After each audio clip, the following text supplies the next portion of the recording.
Jason Matthews stole credit, thinking his actions would never be questioned.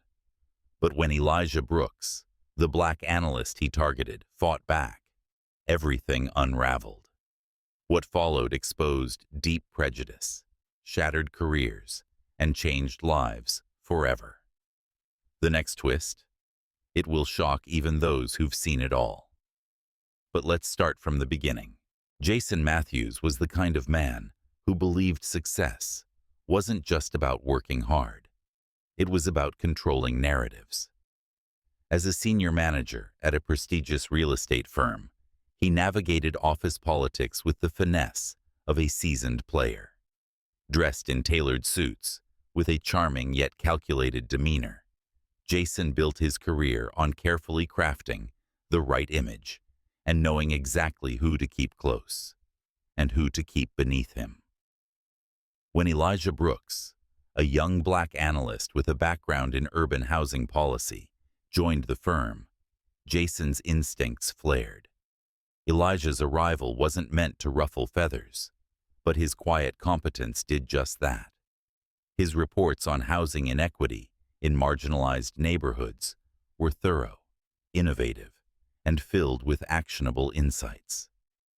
While other analysts leaned on flashy presentations, Elijah's work spoke for itself, drawing praise from the firm's partners and clients alike. Jason, however, saw Elijah as a threat. He had worked too hard to climb the ladder, to let an ambitious newcomer, especially a black man, disrupt the delicate balance of power he'd built. At first, Jason kept his distance, observing Elijah from a polite distance during meetings. But when Elijah's ideas began to gain traction, Jason took action. His tactics weren't overtly hostile. He was too careful for that. Instead, he operated through subtle manipulations that were difficult to challenge directly. In meetings, Jason would casually redirect conversations to other team members, crediting them with ideas that were clearly Elijah's. When clients expressed interest in Elijah's work, Jason inserted himself as the point of contact, erasing Elijah's contributions behind the scenes.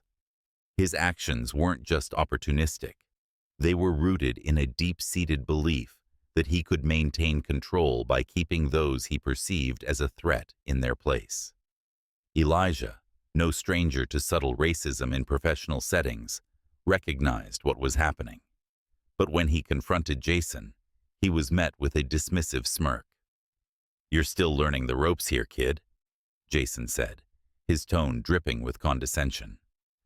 The words hung in the air, a clear reminder of the unspoken rules Elijah was expected to follow. Jack Renshaw carried himself with the smugness of a man who believed the world owed him its deference.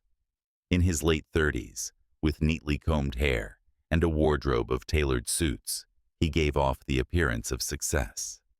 His position as a mid-level manager in the corporate office wasn't particularly powerful, but Jack made sure he wielded it like a weapon. For him, power wasn't about results or respect. It was about control, about making others feel small so he could feel bigger. Jack's favorite target was David Allen, the building's janitor. David, a quiet black man in his 50s, had been working in the office for decades. He was known for his diligence, always seen mopping the floors or wiping down surfaces with a calm, measured pace. David rarely spoke unless spoken to, but there was a dignity in the way he carried himself that many employees admired. To Jack, though, David was an easy mark, someone he considered invisible, irrelevant, and beneath him. It started with offhand remarks in passing. Jack would comment on how long David had been around, referring to him as part of the building's furniture. But his remarks grew bolder, as Jack realized no one ever challenged him. One morning, during a staff meeting, Jack crossed the line. The meeting had been routine: updates, performance reviews, and the usual office chatter. David entered quietly, as he always did, to empty the trash cans. As he moved about the room, Jack's gaze locked on him with a glint of cruelty. "You know, I think David's been here longer than the desks," Jack quipped, loud enough for everyone to hear. The room fell silent, the laughter Jack expected never coming. Emboldened by the tension, he pressed on. "Maybe we should call him a historical relic of the company." The air grew thick with discomfort. Employees exchanged uneasy glances, unsure whether to laugh or object. No one spoke up. Fear of Jack's temper kept them silent. David paused for a moment, the sting of the insult visible in his eyes. But instead of retaliating, he straightened his posture and met Jack's gaze with quiet composure. "Respect isn't given to those who demand it through cruelty, Jack. It's earned through kindness." Jack chuckled dismissively, waving David off. Yet, as David turned and walked away, his words lingered, hanging in the air like a ghost. Employees shifted uncomfortably in their seats, the tension palpable. Jack tried to shake it off, but for the first time, something about David's calm defiance unsettled him deeply. Later that week, Elijah sat across from Alicia Hughes, a seasoned journalist, known for her relentless pursuit of truth and justice. Her articles had toppled corrupt executives, exposed discriminatory practices, and brought hidden stories to light. When Elijah recounted his experience, how Jason, his supervisor, had repeatedly stolen credit for his ideas and marginalized him in meetings, Alicia listened intently, taking meticulous notes. "This isn't just workplace bullying," Alicia said, her tone firm. "It's systemic racism, wrapped in corporate arrogance. If you're willing to push forward, I think we can make some real noise." Elijah hesitated. Going public was a daunting step, one that could jeopardize his career. But after months of enduring Jason's abuse and seeing his hard work repeatedly dismissed, he realized silence would only perpetuate the cycle. He agreed, and Alicia suggested they start gathering concrete evidence to build a compelling story. Meanwhile, Elijah found unexpected allies within his community and among a handful of supportive colleagues.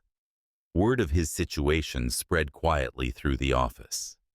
Those who had witnessed Jason's behavior but remained silent out of fear began to reach out, offering words of encouragement. Elijah's friends reminded him of his worth, bolstering his resolve to keep fighting. Over the following weeks, Elijah methodically collected evidence. He compiled emails where Jason blatantly dismissed his ideas only to present them as his own in executive meetings. He saved timestamps showing his late-night work sessions, proving his dedication. Most damning of all, Elijah recorded a conversation in which Jason, unaware he was being taped, brazenly bragged to a coworker about taking credit for Elijah's work. "This is gold," Alicia said when she reviewed the materials. "Now, it's time to bring it to light." When Alicia's investigative piece, "The Hidden Racism in Corporate America, One Analyst's Fight for Justice," went live, the response was explosive. Within hours, the article spread across social media, sparking outrage. Thousands shared their own stories of workplace discrimination, and hashtags like #JusticeForElijah began trending. The public backlash hit the firm hard. Under mounting scrutiny, Jason scrambled to save face, attempting to discredit Elijah. But with irrefutable evidence stacked against him, Jason found himself cornered. His downfall had begun, and Elijah's voice could no longer be silenced. The company, facing a PR nightmare, launched an internal investigation. Jason was suspended pending further review, his once cocky demeanor shattered. Meanwhile, Elijah received widespread support, both within the firm and from the broader community. Weeks later, Jason requested a private meeting with Elijah. I've been forced to reflect on my actions, Jason admitted, his voice lacking its usual arrogance. I see now how my biases hurt, not just you, but the integrity of our workplace. Though skeptical, Elijah accepted the apology, making it clear that true accountability would only come through systemic change. Elijah's courage led to company-wide reforms, including mandatory diversity and ethics training. For Elijah, this victory wasn't just about personal justice. It was a step toward dismantling the deep-rooted biases in corporate culture.